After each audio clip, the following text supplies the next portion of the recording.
We are getting closer.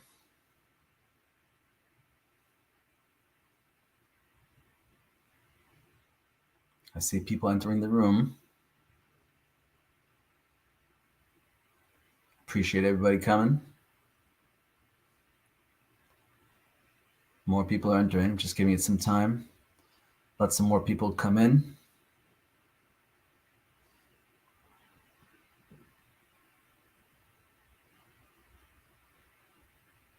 All right.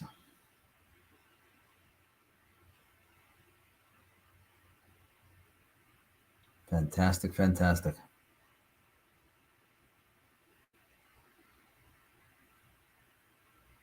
Just a little bit more and then we'll get rolling.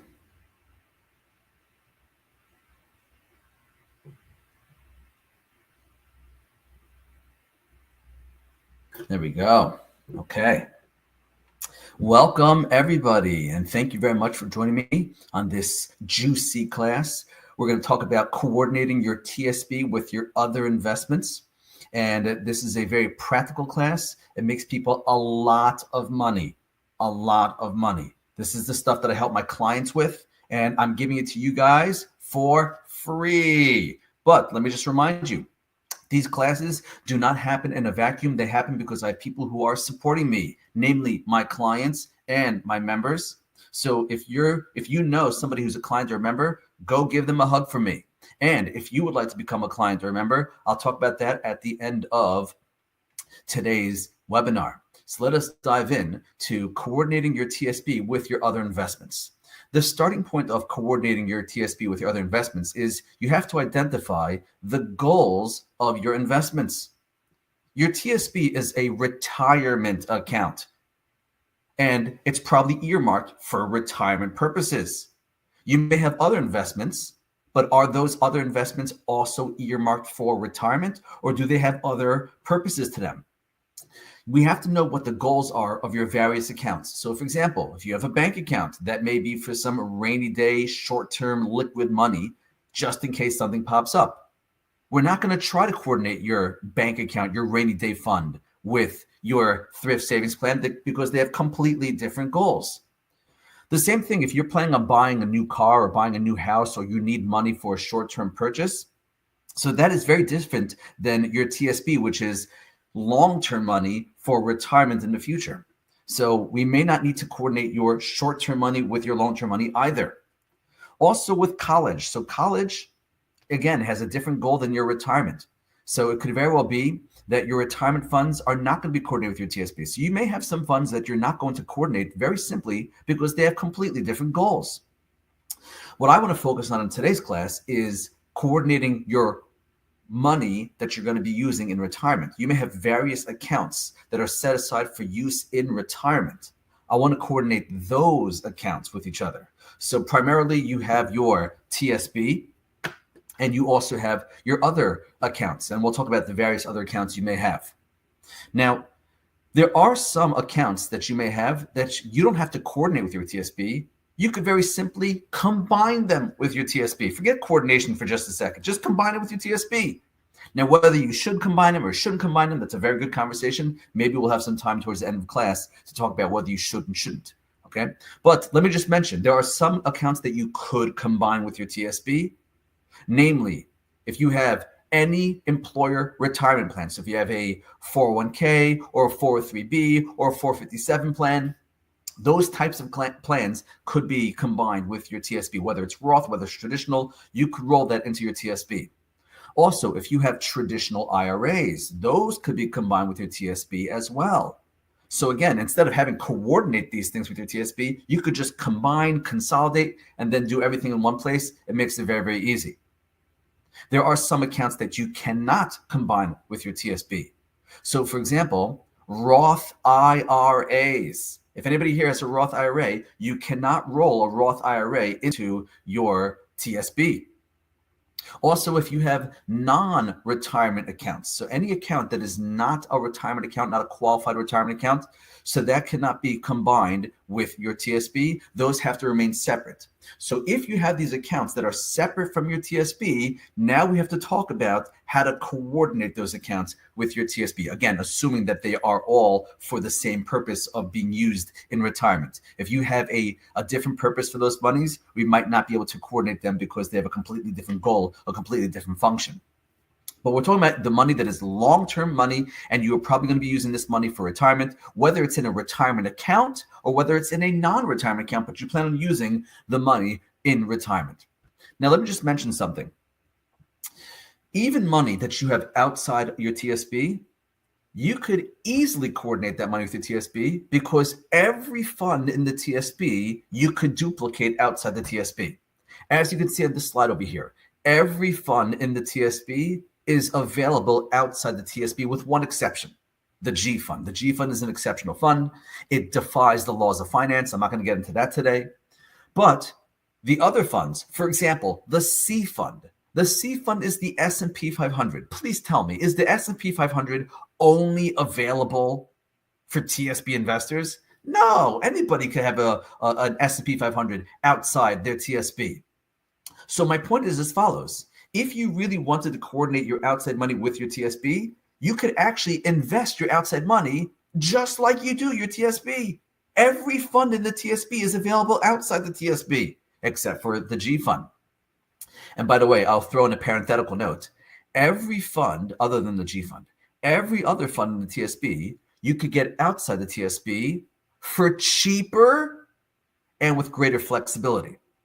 Now, when I say for cheaper, I'll let you guys look into it. You could check on Vanguard, you could check on Fidelity, and you will find the same funds, but cheaper than the TSP. So for example, the S&P 500, the TSP's expense ratio for the S&P 500 is 0.059. I have to double check that, 0.059.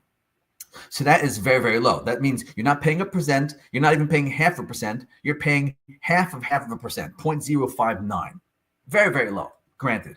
However, if you look at Vanguard's S&P 500 ETF, you will find that it's 0.003, not 0.059, it's 0.03.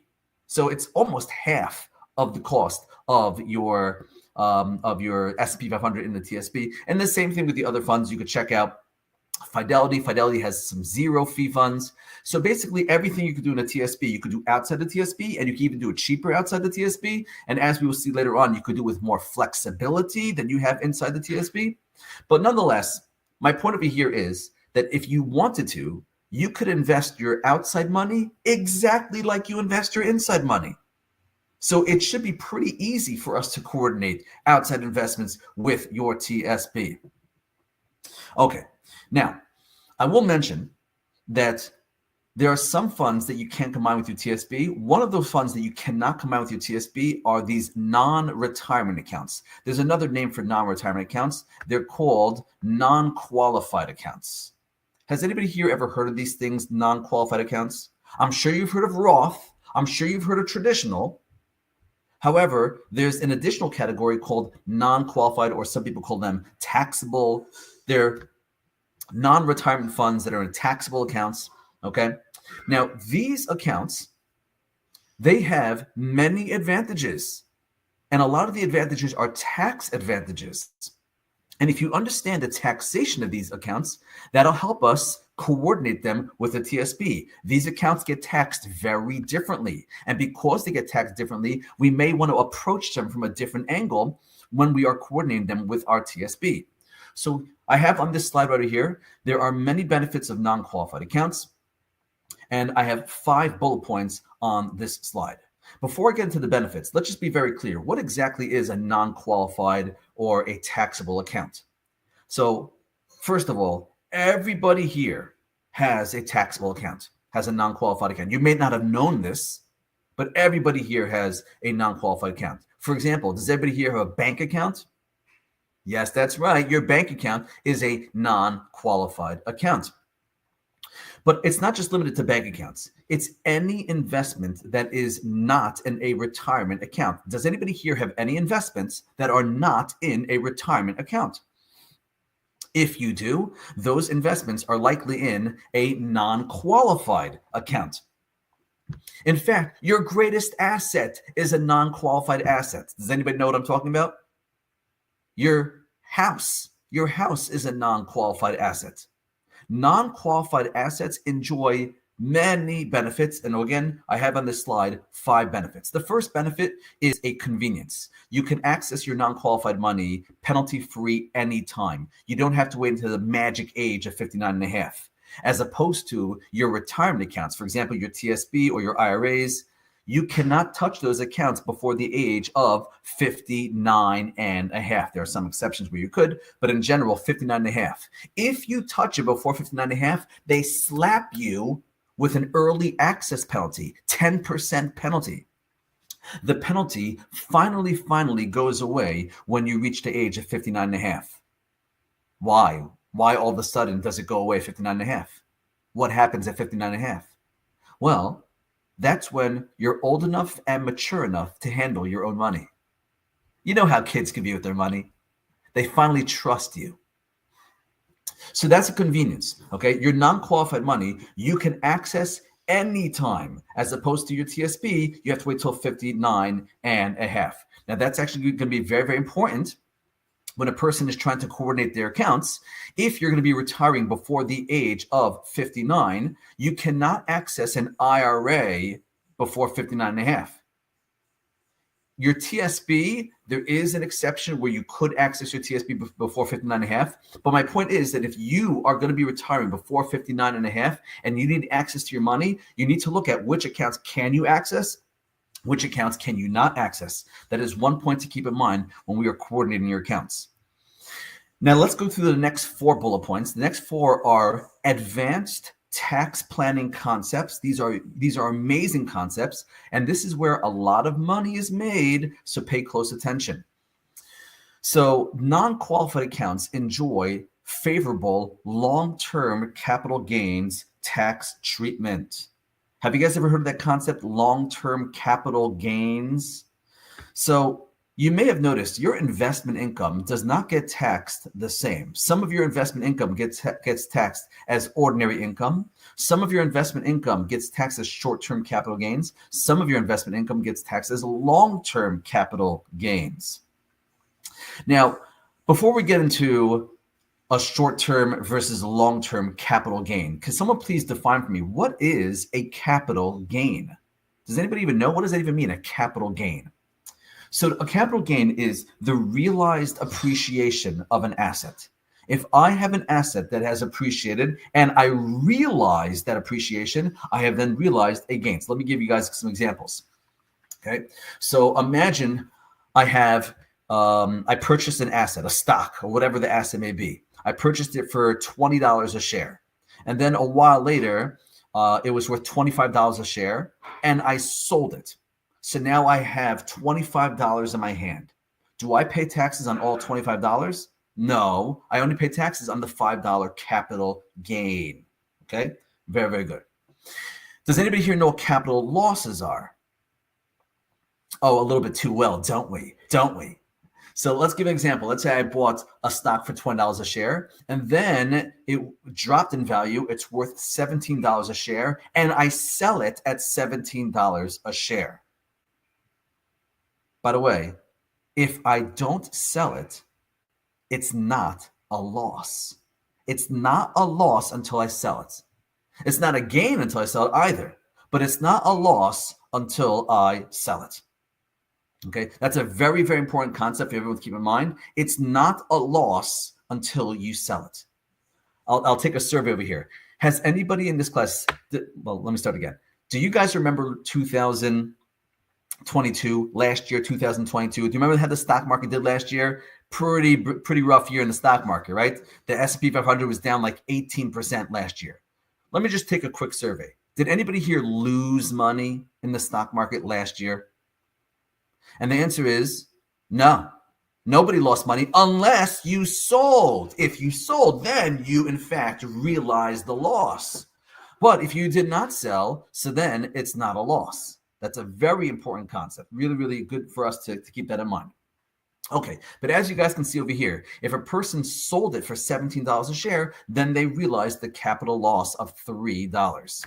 Let's come back to the slide over here. As you can see, there's different types of capital gains. There's short-term capital gains, long-term capital gains. Does anybody know what determines whether it's short-term versus long-term? And the answer is 1 year. Meaning, if I buy an asset and I sell it within a 365-day period, that is a short-term capital gain. And notice the tax rate on short-term capital gains. You'll notice that the tax rate is the same tax rate as ordinary income. Basically, your short-term capital gains are treated tax-wise just like ordinary income.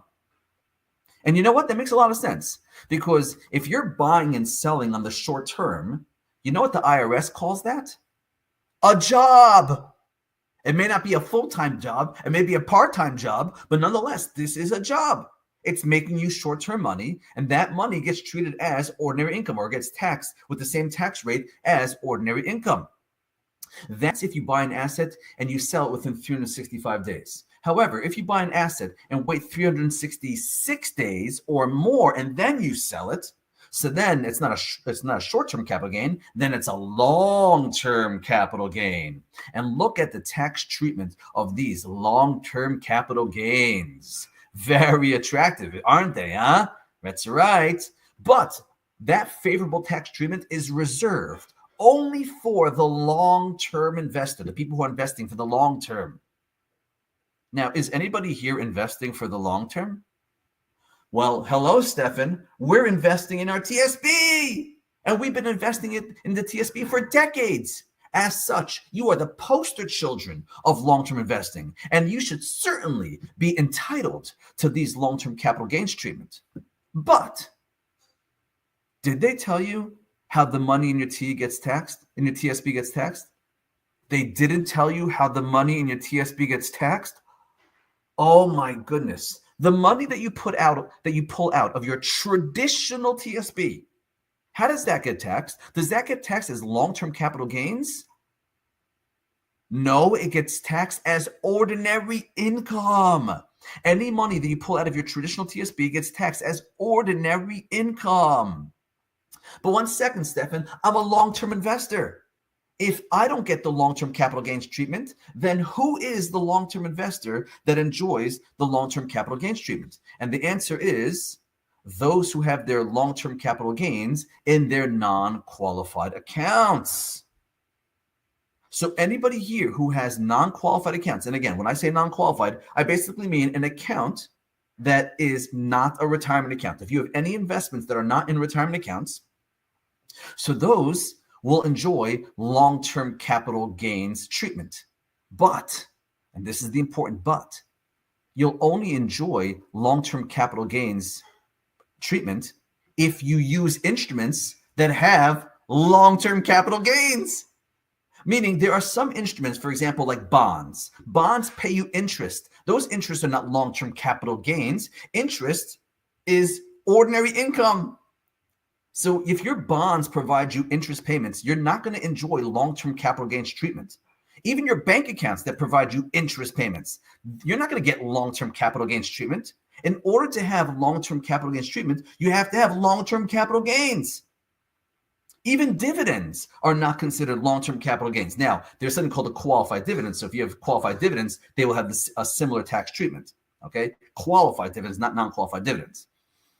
But long-term capital gains is usually found with stock. Not always, it's not exclusive to stock, but if anybody here has non-qualified accounts that they're investing in the long term, those non-qualified accounts can enjoy long-term capital gains treatment. And as such, you should be putting in that account instruments that bear you the greatest long-term capital gains. It would be an awful shame if you had, let's say, 10 years of growth take place and you had only tiny growth in that account when you could have had massive growth in that account. Because remember, the growth gets taxed with favorable long-term capital gains treatment. Therefore, you don't want to have tiny growth. You want to have as much growth as possible.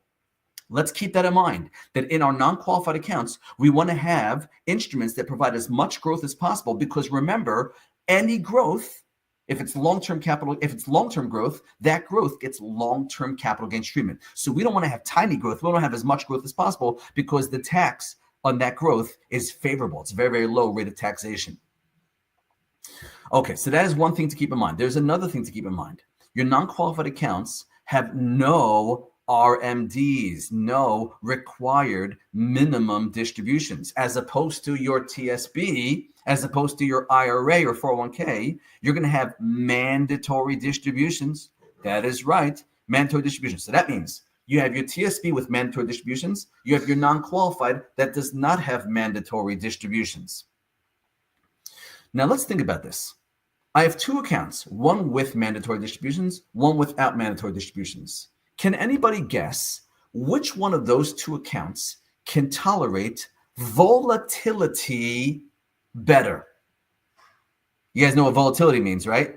That means your investment goes up, down, up, down, up, down. It's a wild swinging up and down investment. So which one of these two accounts can tolerate volatility better? Is it the non-qualified account that has no forced distribution, or is it the qualified account like your traditional TSP, which has forced distributions? Which one can tolerate the volatility better? And the answer is the one without the forced distributions can tolerate volatility better. Does anybody know the reasoning behind that? Why is that the case that only the accounts, right, the accounts that do not have forced distributions can tolerate the volatility better? Does anybody here, can anyone here think of why that will be the case? So the reason why that would be the case is because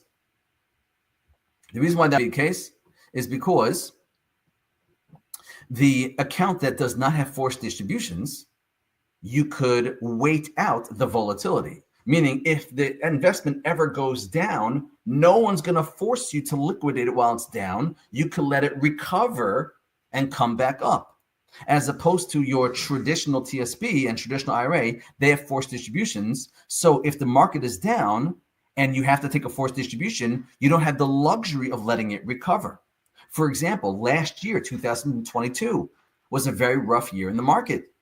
The market was down 18%, as we said. And there were some people who were forced to take distributions, even though their portfolio was down by that 18%. Okay, so with that being said, stocks versus bonds. Can anybody guess which one is more volatile? Stocks versus bonds. And the answer is stocks are more volatile. For sure, stocks are more volatile. And again, traditional TSP versus non-qualified. Which one can tolerate the volatility better?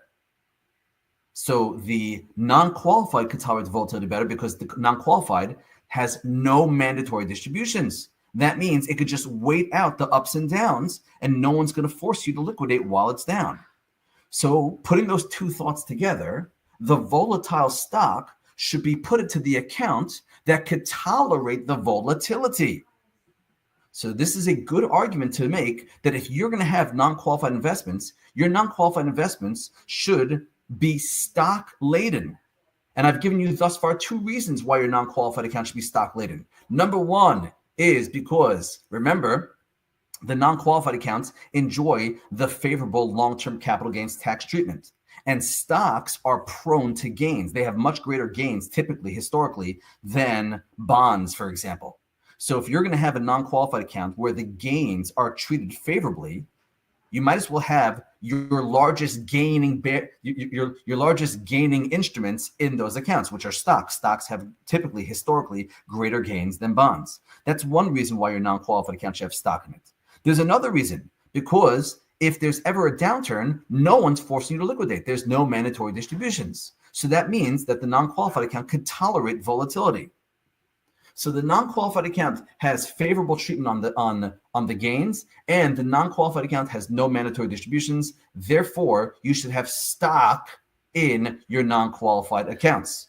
I'm not saying that you shouldn't have stock in your traditional TSP. I'm not saying that at all, but I am saying if you have non-qualified accounts, those non-qualified accounts should certainly have stock exposure in them. By the way, if you're following my thinking, The same arguments that I just made for non-qualified having stock, I can make those exact same arguments by Roth accounts. Roth IRA and pretty soon the Roth TSP will have no mandatory distributions. That is amazing. There's no mandatory distributions in your Roth accounts. So what that means is your Roth accounts can tolerate volatility. That means you could put stock in your Roth account, and even if it goes down, nobody's forcing you to liquidate. And the tax treatment of the Roth is the best tax treatment. What's the best? What do I mean that the Roth tax treatment is the best? Very simple. The whole benefit of a Roth account is that the gains have zero tax. It's tax-free. The gains are tax-free. So if my Roth account has gains that are tax-free, do I want to have little itty-bitty gains in my Roth? Or do I want to be striving for maximum gains because whatever gains I have are going to be tax-free? Once again, that is another reason why my Roth account should also be stock laden. So I just gave you guys two reasons why your non-qualified account should be stock laden and why your Roth accounts should be stock laden. Okay, that means they should have your stock holdings. I'm not saying have no stock in traditional. No. I understand that for most of you, your traditionals are probably going to be the largest portion of your portfolio. So it would be outrageous for you to have no stock in your traditional. But what I am saying is that if you have Roth and if you have non-qualified, those should definitely be stock laden. Let me go a little bit further over here. Your non-qualified accounts can harvest capital losses. Now, nobody likes having losses. Nobody. I get it. But if you had a loss, can you get any benefit from a loss? Yes, you sure can. What benefit could you get from a loss? Very simply, you could use that loss to either write off capital gains or to write off income. I'm being very, very serious. If anybody here has a capital loss and you realize the loss, remember, in order to realize loss, you have to sell it to realize loss. If you have realized the loss, that realized loss can offset realized gains. And if you don't have any gains, that realized loss can offset income. Okay, now if you're using it to offset income, it's limited to $3,000 a year, and then you could carry over any losses that you didn't use, again, to the tune of $3,000 a year per year going forward. But my point is that if you have a non-qualified account and there's a loss that takes place in that non-qualified account, we don't want the loss, but if you had the loss, you could use that loss for tax benefits to offset gains and to offset income. But that's only true for losses in your non-qualified accounts. If you have losses in your TSP or IRA, you can't use those losses to offset income. With that being said, stock versus bond. Which one is more prone to losses? Stock versus bond. Which is more prone to losses? And the answer is stock. Stock is more prone to losses. And again, which account lets me write off those losses? The non-qualified account lets me write off those losses. So putting those two thoughts together, which type of asset should be in which type of account? Well, the stock, which is prone to losses, should be in the non-qualified account, which lets me write off those losses. This is beautiful. This is beautiful. And last but not least, the last bullet point on the slide, your non-qualified accounts can be inherited with a step up in basis. Okay, a step up in basis. Now, we spoke about basis already when we were talking about capital gains. So we said that the way you calculate a capital gain is you take the sales price and you subtract the purchase price. The other word for purchase price is the cost basis. So purchase price and cost basis for the most part is the same thing. I know there's technically a little bit of a difference, but for the most part, it's the same thing. So sales price is 25, cost basis is 20. What was your capital gain? 5. So if you have a non-qualified account or a non-qualified asset and you leave that over to your heirs, do your heirs have the same cost basis as you? So for example, if you bought your house many years ago for $100,000 and now it's worth $1 million and you pass away, do your kids have the same cost basis of you, $100,000? No. They have a new cost basis. Their cost basis is stepped up to the value of the asset on the day that you passed away. So if the house was worth, let's say, $1 million, that means their cost basis is $1 million. So let's imagine a scenario. You bought your house for $100,000. It's now worth $1 million. You pass away and leave it to your kids, the house that's worth $1 million. And the kids take their house and they sell it right away. Maybe they won't sell it right away. They'll think about it for half a second. And then they'll sell it right away for $1 million. So what's their capital gain? Well, remember, sales price minus their cost basis. Their sales price was $1 million. Their cost basis was stepped up to $1 million. So $1 million minus $1 million, their capital gain is 0, which is amazing. But that's only true for non-qualified money. If you leave over your TSP or your IRA to your heirs, they're not going to enjoy a stepped-up cost basis. No. But your non-qualified, they will enjoy a step-up basis. So what that means is if you leave them an asset that has a humongous unrealized gain and you pass away, they will have to pay 0 income tax on that unrealized gain. It's an unbelievable thing. By the way, this is very, very common. People do this. It's usually common with real estate, but it's also very common with non-qualified accounts as well. So if anybody here has non-qualified accounts, that's the type of account which you want to have growth. And if you could push off the realization of those gains as long as possible, you leave it to your heirs, in which case they would pay as little tax as possible. They would pay 0 income tax on those gains. Fantastic. Okay. So now this was a very important introduction just for us to get familiar with. There's the Roth, there's the traditional, and then there's the non-qualified. They get taxed very, very differently. Now, we're going to start putting it together when it comes to designing your retirement accounts. Again, we're talking about your TSP, which is a retirement account. We want to coordinate that with your outside investments. So if you have IRA, 401k, or non-qualified accounts, I want you to coordinate all these accounts together. Now, I think I'm going to ask you guys some obvious questions. I have a few survey questions here, and I think the answers are obvious, but I want to see the way you guys struggle to answer these very obvious, very simple questions. My first question for you guys is, do you want your TSP to grow? Of course I do. What kind of question is that, Steph? Of course I do. Why else would I invest my money? Obviously I want it to grow. What kind of question is that even? Okay, very good. Now, my next question to you. The greatest growth historically comes from which asset class? Stocks versus bonds. Stocks versus bonds. Historically, which one provides the greatest growth between stocks versus bonds? And as you guys can see, if you look at the TSP performance itself, you will see that you have the TSP funds, the G fund, the F fund, the C, the S, and the I. There's 2 bond funds, that's G and F. There's 3 stock funds, that's C, S, and I. Okay, and look at the performance of the stock funds versus the bond funds. You will notice that the bond funds, they do about, it looks as far back as 1988. Okay, so you'll see that the bond funds have done about 4 to 5%. Okay, and the stocks, at least the American stocks, the I fund is atrocious. Okay, but at least the American stocks have done 8 to 10%.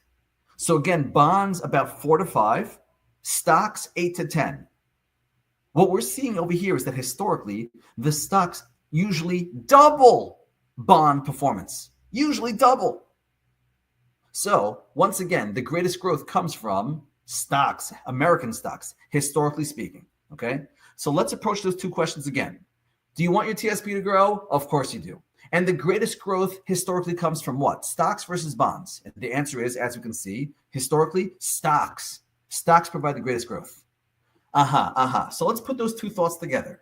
You want your TSP to grow, and the greatest growth comes from stock. If that is true, why should you have any bonds? Ooh, I painted you into a corner, didn't I? Okay. You want your TSP to grow, and the greatest growth comes from stock. So why should you have any bonds? It's a very simple question, a very fair question, isn't it? So when I ask this question, why should people have any bonds? The answer that people tell me is because they say, Stefan, stocks are risky, bonds are less risky. And so the reason why they introduce bonds into their portfolio is because they want to have a way of reducing the risk in their portfolio. They don't want to have only stock because they know stock is very risky. So they diversify. Very good. That's a very good word you guys are using. They diversify into bonds. And by diversification, they are reducing their risk. It's a form of risk mitigation. So the reason why people introduce bonds into their portfolio is a form of risk mitigation. It's a way of reducing the risk in their portfolio. That's very good. I like that answer. But what if I told you that bonds are not the only way to reduce risk in your portfolio? There are other ways of reducing risk. It doesn't necessarily involve bonds. There's another way of reducing the risk in your portfolio, a way that is more powerful than bonds. It's actually a very, very simple answer. Does anybody know what is the other way of reducing risk in your portfolio that is more powerful than bonds? And the simple answer is time. Time. Time is the ultimate risk mitigator. I think you guys know this, okay? We're not naive. We know that the stock market doesn't always go up. It sometimes comes down. But let me ask you something. Is the stock market coming down intrinsically a bad thing?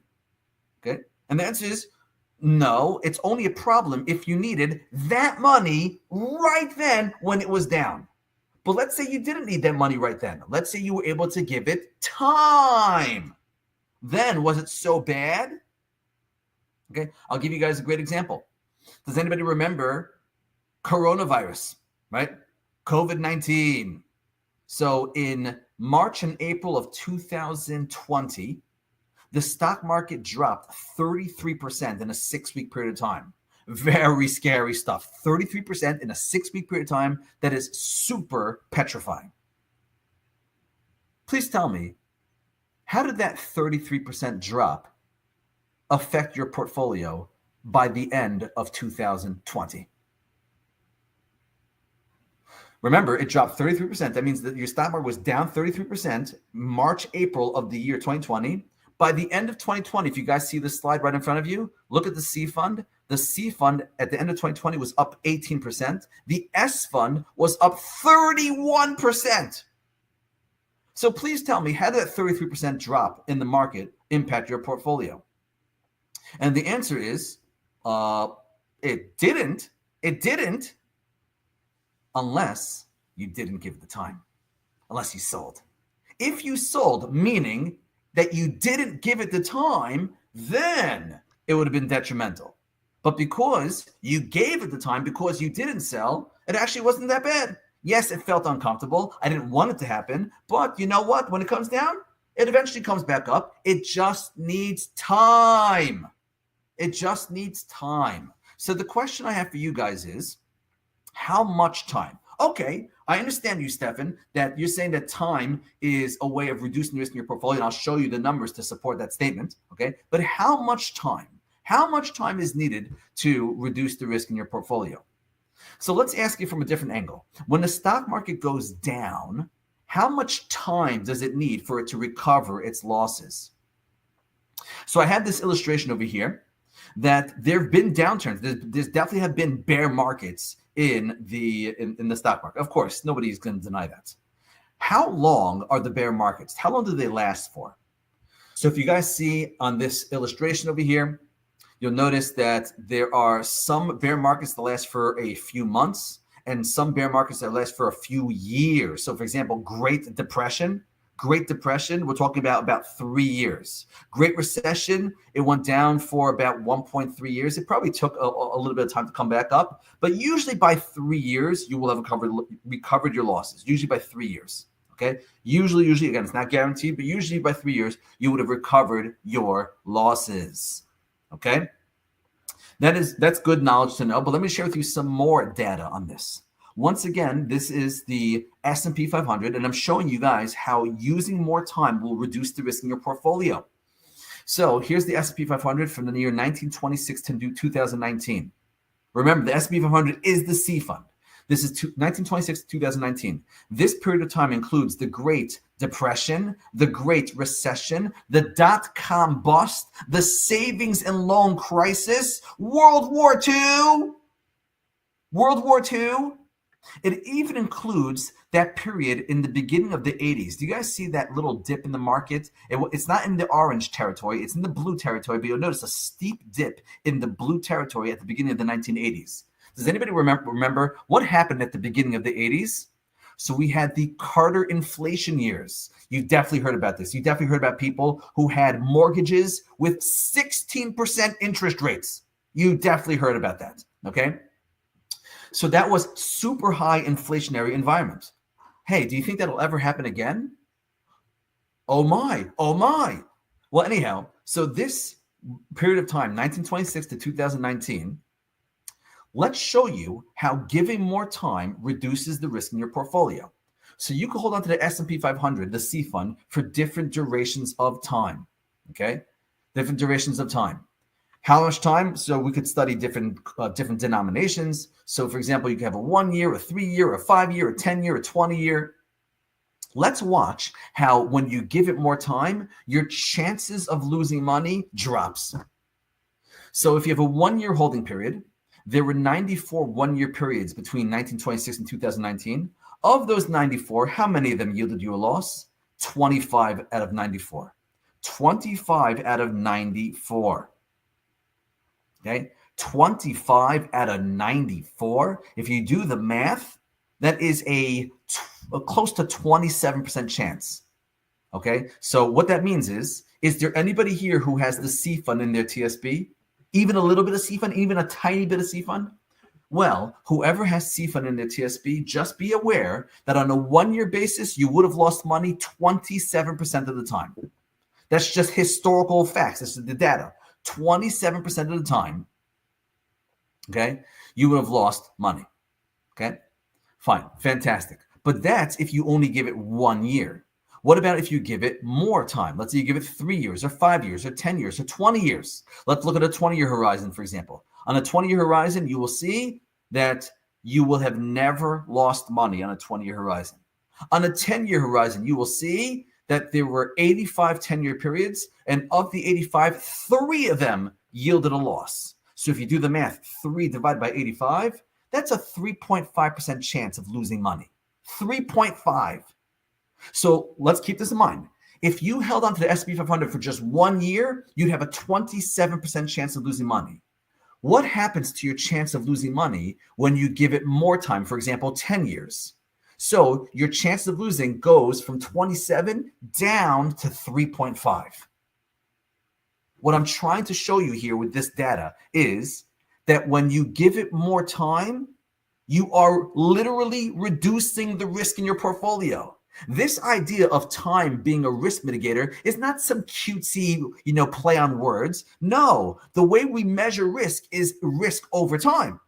It's one of the operations, one of the functions of risk. It's a risk over time. So if you give it more time, you actually will reduce the risk. And as I mentioned, using time is more powerful than using bonds for risk mitigation. Why do I say it's more powerful? I'll tell you why. Because if you use bonds to mitigate risk, it's true, you will reduce the risk in your portfolio. Yes, that's true. But you're only going to get bond performance on that money. As opposed to if you use stock with time, not only will you reduce the risk, as I'm showing you right over here, but you're going to get stock performance on that money. And remember, stock performance is usually double bond performance. So you reduce the risk and you get greater returns. This is fabulous. So with all this in mind, let us now design the perfect retirement portfolio. The way we're going to design the retirement portfolio, we're going to coordinate all your accounts, your TSP, your IRA, your non-qualified. We're going to coordinate all of them, and we're going to do it in a way that mitigates risk, gives you growth, gives you income. Okay? Here's how we're going to do this. The first thing we need to do is we need to take your portfolio and we're going to crack it into 2 buckets. This is known as a bucket strategy. Okay, known as bucket strategy. The 2 buckets are going to consist of the aggressive instruments. So, for example, C fund and S fund, aggressive instruments. And then we're going to have the conservative bucket. Okay, the conservative bucket, I'll tell you what goes in the conservative bucket in just a moment. But we're going to have the two buckets over here. Okay, and the reason why we're having two buckets is as follows. Some of you are listening to this presentation. You're saying, Stefan, I understand what you're saying, that time reduces the risk in your portfolio. There's just one problem. I don't have time. I'm about to retire, Stefan. I don't have any time. What are you telling me that I should use time to mitigate risk? I don't have time. When I'm working, when I'm relatively young, I could give my portfolio time. But when I'm about to retire, I don't have the time. You see, that's where we're mistaken. You could actually buy time with your conservative bucket. Remember, in your portfolio, we're going to take your portfolio, crack it into two. We're going to have the aggressive bucket, which is stock-oriented. We're going to have the conservative bucket. The conservative bucket is very different than the aggressive bucket. The aggressive bucket, the function of the aggressive bucket is for growth. It's going to be the growth engine of your portfolio. The function of the conservative bucket is to buy time. And how do I buy time with my conservative bucket? It's very simple. Whatever your shortfall is equals 1 year of time. Let me give you an example. So if you guys see my slide, somebody who has expenses minus fixed income, that equals their shortfall. So look at my example. This person has expenses of $100,000. Their fixed income, which is their first pension plus Social Security, equals $80,000. Okay, so $100,000 of expenses minus $80,000 of fixed income. 100 minus 80 equals $20,000. So that means this person's investment portfolio needs to create $20,000 of income. So what that means is if you could take $20,000 out of your portfolio and stuff it into a very conservative instrument, let's call it the G fund, okay? So if I take $20,000 and I stuff it into the G fund, to the untrained eye, it looks like I set aside $20,000. However, to the trained eye, it looks like I just set aside 1 year of time. That means the stock market could do whatever it does. I don't have to touch it for at least 1 year. Now, for my clients, I don't buy them 1 year of time. I don't buy them 3 years of time. I don't even buy them 5 years worth of time. I buy them 10 years worth of time. So here we go, guys. Let's plug it together. And I'm going to give you a case study. And in this case study, I think you should see how to design the perfect retirement portfolio. Okay? So this person has $1 million portfolio. Case study number one, $1 million portfolio. They have $700,000 in their traditional TSP. They have $200,000 in their non-qualified. They have $100,000 in their Roth.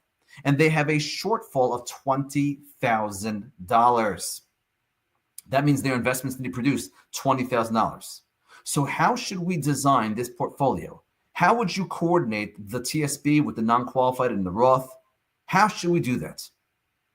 Okay. So the very first thing we need to do is in this $1 million portfolio, we have to crack it into two buckets, the aggressive bucket, the conservative bucket. And the conservative bucket is where we're going to start. We're going to measure the conservative bucket. And the way we measure the conservative bucket, remember, is we take shortfall, and the shortfall equals 1 year of time, but we don't want to buy 1 year, we buy 10 years of time. So shortfall times 10 equals the conservative bucket. So in this example, this person has a shortfall of $20,000. 20,000 is 1 year. I want to buy 10 years. So 20,000 times 10, that should be conservative. 20,000 times 10 equals 200,000. So this person's $1 million portfolio, I want to carve out a conservative bucket, and the conservative bucket is going to be worth 10 years of time, which is $200,000. I'm going to take $200,000 and I want to make that conservative. So now I have $1 million portfolio. I have $700,000 in my traditional, $200,000 in my non-qualified, $100,000 in my Roth. And remember, I need to carve out $200,000 of this money and make it conservative. So if I'm going to carve out $200,000 conservative, where should that conservative money be? Should I have that conservative money in my Roth accounts? What do you guys think? Should I have my Roth conservative? right?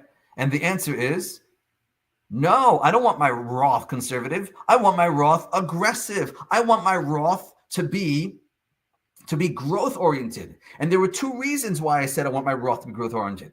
Reason number one is, you may remember that the Roth account has zero taxation on my gains. I have no tax on gains. So because I have no tax on gains, do I want to have little itty bitty tiny gains in my Roth? Or do I want to have the biggest gains that I'm having in my Roth? Because any gains are tax free.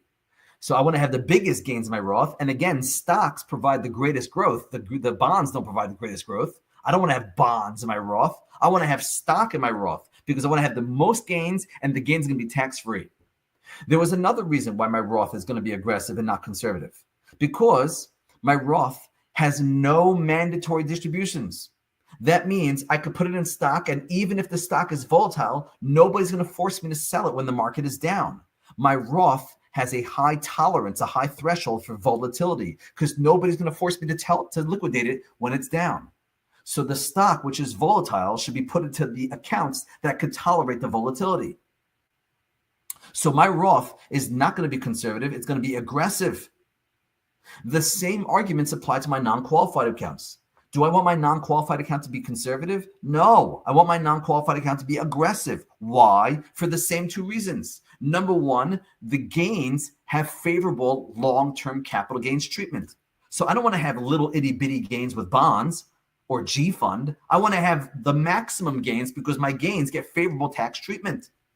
And remember, the non-qualified account has no mandatory distributions. None. So that means it could tolerate volatility. So I could put my volatile stock into the account that could tolerate the volatility. Also, non-qualified accounts have the ability to harvest losses. And remember, stock is more prone to losses. So I want to have my stock in my non-qualified account so if there are losses, I can harvest them. And remember, the non-qualified account gets passed to my heirs with no income tax because there's a step up in cost basis.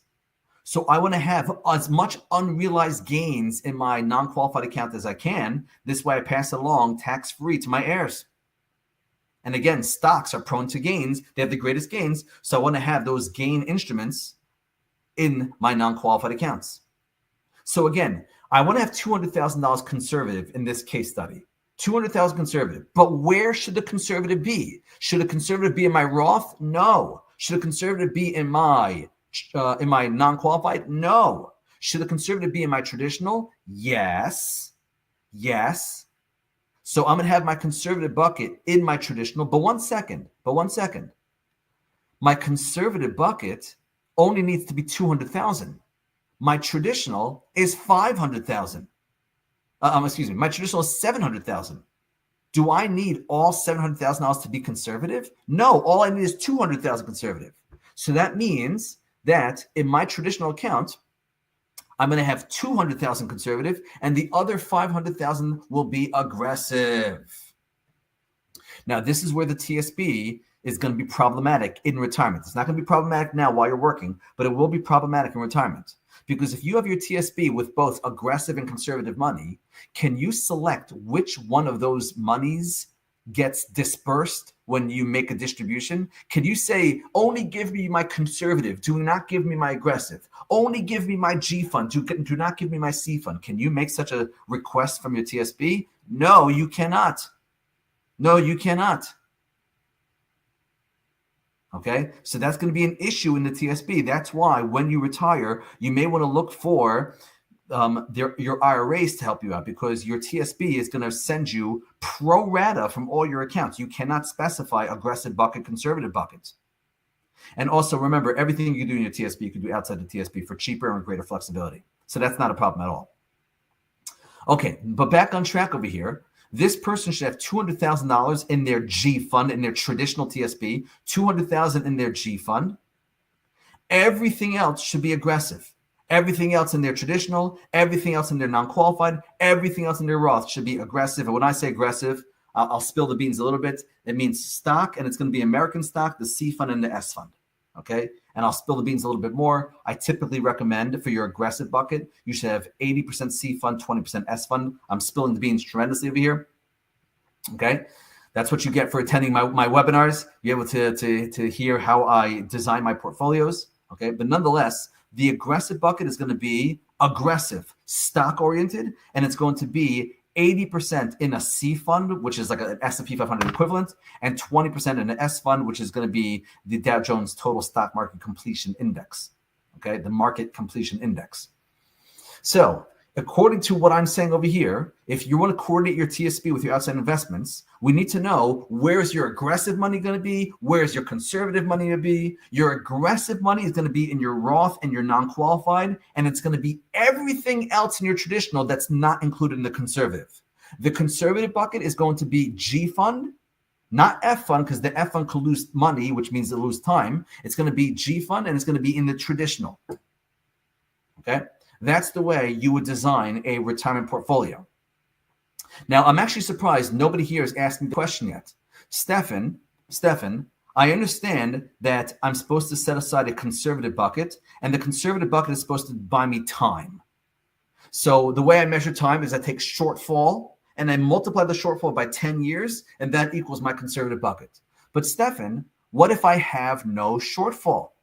I looked at my expenses, I looked at my fixed income, and my fixed income is more than enough to cover my expenses. So I have no shortfall. Okay? So if I have no shortfall, how much money should I put in my conservative bucket? And the answer is actually very simple. Remember, if the whole function of the conservative bucket is to buy you time, if you have no shortfall, how much time do you need to buy yourself? And the answer is, well, if you have no shortfall, you don't have to buy time. You have all the time in the world. Remember, you have no shortfall. You're not relying on your investments for any income because your fixed income is already enough. So you have no shortfall. Okay? So if a person had, has no short, let's say they have fixed income minus your expenses, and there was a shortfall. So that shortfall, if you set it aside in the G fund, so that means even if the stock market goes down, you don't have to touch the stock market. You could wait a year because you set aside a year's worth of income in your G fund. I don't set aside 1 year. I set aside 10 years. So you take shortfall times 10, that equals your conservative bucket. But Stefan, let's say I don't have a shortfall. If I have no shortfall, how much time do I need to buy my conservative bucket? And the answer is you don't have to buy time because even if the market goes down, you're not touching your investments. You have no shortfall. You have all the time in the world. That is case study number 1. Let me give you guys case study number 2 just very quickly, and then we have to wrap up. So this case study, this person has a smaller portfolio and a larger shortfall. Okay, small portfolio. Instead of having $1 million, they have 800,000, and they have a larger shortfall. Instead of a shortfall of 20,000, they have a shortfall of 30,000. So that means how are we going to design this portfolio? So this person's portfolio, the first thing we have to do is we have to carve out the conservative bucket. So remember, shortfall times 10 equals conservative bucket. So 30,000 times 10 equals 300,000. That is the conservative bucket. And do I want the conservative bucket to be in my Roth? No, I don't want my Roth conservative. Do I want that conservative bucket to be in my non-qualified? No, I don't want my non-qualified conservative. I want my Roth and non-qualified to be growth-oriented with stock instruments. So that means my conservative bucket is going to be in my traditional, again, in my G fund. But you'll see I have 500,000 in my traditional. Do I need all $500,000 conservative? No, just 300,000. So 300,000 goes into my G fund, and everything else, the remainder of my traditional, the non-qualified plus the Roth, all that is aggressive. When I say aggressive, we're talking about stock, and inside the TSP, we're talking about C and S. And remember, everything you do inside the TSP, you can do outside the TSP. So the C fund is SP 500. The S fund is Dow Jones Total Stock Market Completion Index. Okay, this is the way we coordinate your investments. So as a result of you following these rules, number 1, you will have mitigated the risk in your portfolio. Okay, because you will have bought yourself time. For those who need time, if you don't need to buy time because either you have no shortfall or because you have so much time until you need this money. So then you don't have to have any money conservative right now. You can have it all aggressive. And when I say aggressive, it's going to be, again, the C and the S funds, 80-20, 80% C, 20% S. Okay. But if you use my strategy, number one, you will have mitigated the risk in your portfolio by setting aside time in your conservative bucket. You would have put your conservative bucket into the correct type of account. That is your traditional retirement accounts, traditional TSP, traditional IRA. Okay. And you will have put your aggressive bucket into your other types of account so you could maximize the growth and minimize the taxation of that growth. Again, the Roth, there's no taxation, and the non-qualified, you get the long-term capital gains tax benefit and also the tax loss write-off and the step-up basis. So what I'm showing you guys how to do is not just how to mitigate the risk by buying time in your portfolio, but also to give yourself as much growth exposure with stock and making sure that your stock and bond exposure are in the correct buckets. Okay, meaning that your conservative bucket is in your traditional and your aggressive growth instruments are going to be in your Roth, non-qualified, and whatever was not used for conservative in the traditional is going to be aggressive in your traditional. This way you are maximizing the growth of your portfolio, mitigating the risk, and you are also capturing all the tax benefits of the Roth, traditional, and non-qualified accounts together. I know I just ran to the very, very last minute. I see I have a couple questions waiting for me. I'm just going to take a couple questions, and then I'm going to invite you guys to follow up with me. Actually, the truth is, before I let you guys go, before I answer the questions, let me just first make a couple mentions. If anybody here wants to support the work that we do, okay? So again, as I mentioned, these classes do not happen in a vacuum. There are clients, there are members that are paying money for them to receive personalized, customized portfolios and also personalized financial planning. If anybody here is interested in becoming a member or a client, the way you request that is by requesting a complimentary consultation. So if you guys look in the side of the presentation, I just published a button over there in the side. It says learn more. If you click on that button right now, it'll take you to a web page, and on that web page you can request a complimentary consultation. And in that consultation, we will talk about how to become a member, how to become a client, how we can help you with either financial planning or asset management. This is what we do with federal employees all the time, okay? And again, if you become a member and a client, so then you are not just helping yourselves, but you're also supporting the work that we do, and you're supporting the classes that we give and the blog posts that we put out there, and you're going to get customized, personalized attention. So it definitely is an advantage for everybody here to click on that link and to request their complimentary session and learn how to become a client or a member. But I do know that not everybody is in position to become a client and a member right away, but they still want to support us in some way or another. So there is another way. If you're not interested in becoming a client just yet, if you're not interested in becoming a member just yet, you could still support us. You can support us in our office by becoming a smoothie supporter, okay? A smoothie supporter is somebody who buys our office smoothies once a month, okay? It's a once a month thing. Okay. And it's actually quite inexpensive. You become a smoothie supporter. It's a way of saying thank you for the work that we do and this free content, which makes people thousands, if not hundreds of thousands of dollars a year in their portfolio. It's really, it's super valuable, the work that we do and the content that we're putting out. So if anybody here wants to say thank you, you could become a member or a client. And if you're not ready to become a member or client, you could become a smoothie supporter. So if you click on that link on the side where it says smoothie supporter, buy a smoothie for the office, it'll take you to the page where you could become a smoothie supporter. I'm even going to put the link to become a smoothie supporter in the chat box. Here it comes in the chat box, guys. Here it comes. 1, 2, 3. Bang! Okay, there it is in the chat box.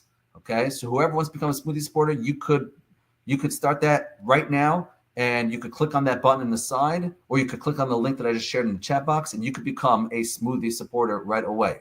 But once again, I also would encourage you guys to take me up on my complimentary one-on-one. So if anybody here is interested in that one-on-one, you can request it in the chat box, or you can request it, on the website. And here's the link in the chat box. Here it comes. 1, 2, 3, bang! Okay, so I just shared with you guys 2 links in the chat box. I hope you guys can see those links. I would encourage you to click on both of those links. This way it opens up the browser for you elsewhere, because at the end of the class, you're not going to have the ability to access it. Okay. There will be a replay for anybody here who registered for this class. There is definitely a replay that's going to be sent to you automatically. But I encourage you guys to act now and either become a member or become a Smoothie supporter today. Thank you very much. Now, let me turn my attention to some of the questions. I see.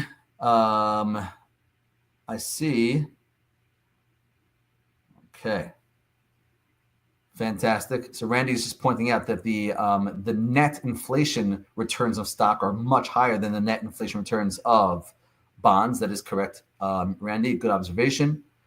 Vince is asking, if we just coming out of a bear market, isn't the chance of loss much lower, so the conservative bucket can be lower? So Vince, remember, the function of the conservative bucket is to buy you time. So Vince, I would ask you, how soon do you need to have access to your investment money? If you need to have your access to your investment money soon, so then you really can't take chances. You really need to buy yourself time. So Vince, this is part of the personalized portfolio recommendation that I could give individual clients. You know, how close are you to retirement? How close are you to needing your money? And even if you're retiring very soon, is your spouse still working? Because that's going to factor in as well. These are very, very good observations. I see you have a question in the chat box again. Joanne is asking, if you move TSP to Vanguard, does having to take same amount from group go away? Does having to take same amount from group type go away? No, Joanne, you still will have your aggressive bucket, your conservative bucket, your Roth traditional and non-qualified, but instead of being, TSP and an outside account, it will all be located in a Vanguard or Fidelity. Okay, I hope that I hope I answered your question. I'm not sure if I did, but I hope I answered your question.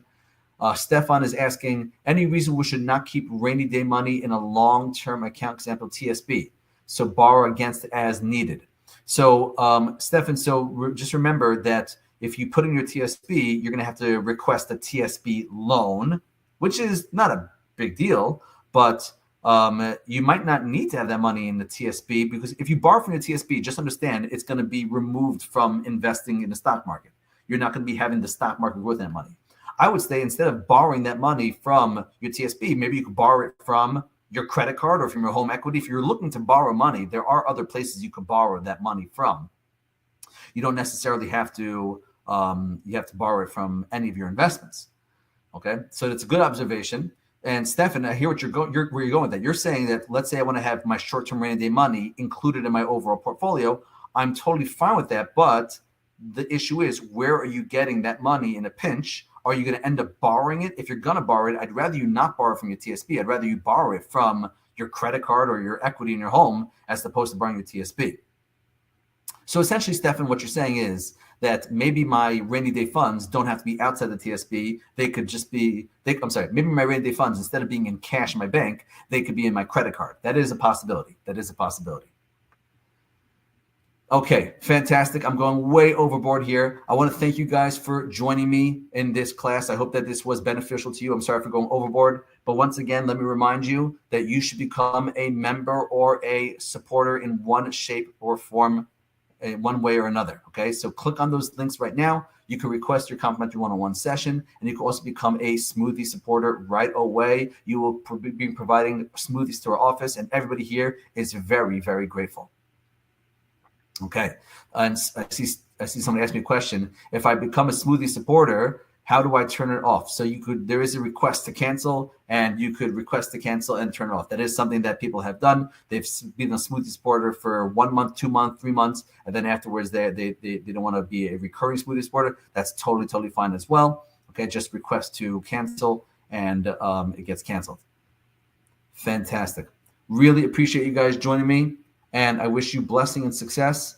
And don't forget to come back to future webinars and future seminars. And I'll see you at some point in the future. All the best, everybody. I'm going to sign off. Take care.